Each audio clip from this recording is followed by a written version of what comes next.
power ni Pangulong Duterte. Tuloy muna natin. Matatanda ang sinabi ni VP Sara na nauunawaan niya raw ang sentimiento ng kanyang kapatid nang manawagan itong bumaba sa pwesto si PBBM. Kasabay ng nararanasan niya umanong hindi magandang trato mula sa ilang taong nakapaligid sa Pangulo. Magkasamang nilagdaan ni na Pangulong Marcos at VP Sara ang kontrata sa pagtatayo ng Davao Public Transport Modernization Project. Isa itong bus-based public transport system na layong mapaganda ang commuter experience sa lungsod.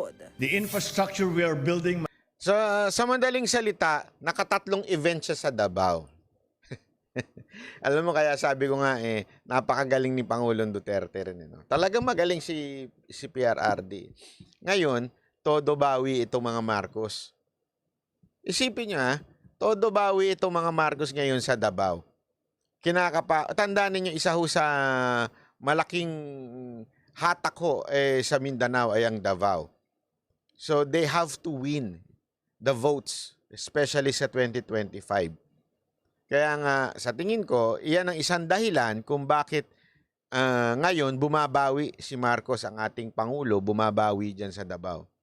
Kasi alam nilang, siyempre, si Pangulong Duterte, balwarte niya yan, nagsalita. So bawi siya ngayon, di ba? Kaya alam mo, yung mga pronouncement ni PRRD, ano nyo yan Tandaan ninyo, kahit noong panahon na siya ay presidente, si Pangulong Duterte, iba ang pronouncement niya May impact lagi Pag sinabi niyang, kayong mga papatayin ko kayo, di ba? Hindi niyo naman literaling papatayin. Siya mismo papatay siyang sa mamamaril. Hindi naman presidente siya Pero yung impact nun, sa mga addict nung time na yun, nawala. Di ba? Nagtago. Sa kabilang bansa. Di ba? Ganun na nangyari. Mga epekto. Ganun siya Etong nangyari nung Sunday, nayanig. Di ba? To the point, yung COMELEC, pinatigil yung PI.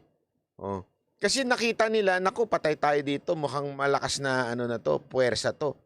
Di ba? Mukhang matindi ang binitawan ni PRRD. Pansinin ninyo, agad-agad. Biglang kumabig na lahat. Ganun Ngayon, ito na naman ang isang resulta. Di ba ho? Resulta, ayan, sumisip-sip na naman sila ngayon dito sa mga taga-Davao. Ayan, may mga infrastructure project pang gagawin. Sana lang totohanin. Tama, mali. Replay ba ito? Hindi po. Hulaan ko lang yung nyo, message nyo. Di ba? So, yun ang sinasabi natin dito na na-observe lang po natin. Di ba? Na-observe po natin na iba talaga po pag si Pangulong Duterte ang nagsalita. Matanda na yung mama pero yung impact niya. Pati nga ho yung kaya ako naniniwala doon sa somehow, naniniwala ako doon sa mga sinabi ni Roque na maaring sinadya. Ang naisip ko nga kanina yan kasi nag-uusap kami ni Mocha kanina. Tinatanong dyan sa akin yung bakit nagkontrahan si Roque tsaka si Panelo. Ako, feeling ko sinadya Sinadya kasi gustong pangunahan ni Pangulong Duterte. Para pag ginawa niyo yun, ngayon, todo depensa sila. Hindi namin tatanggalin yan.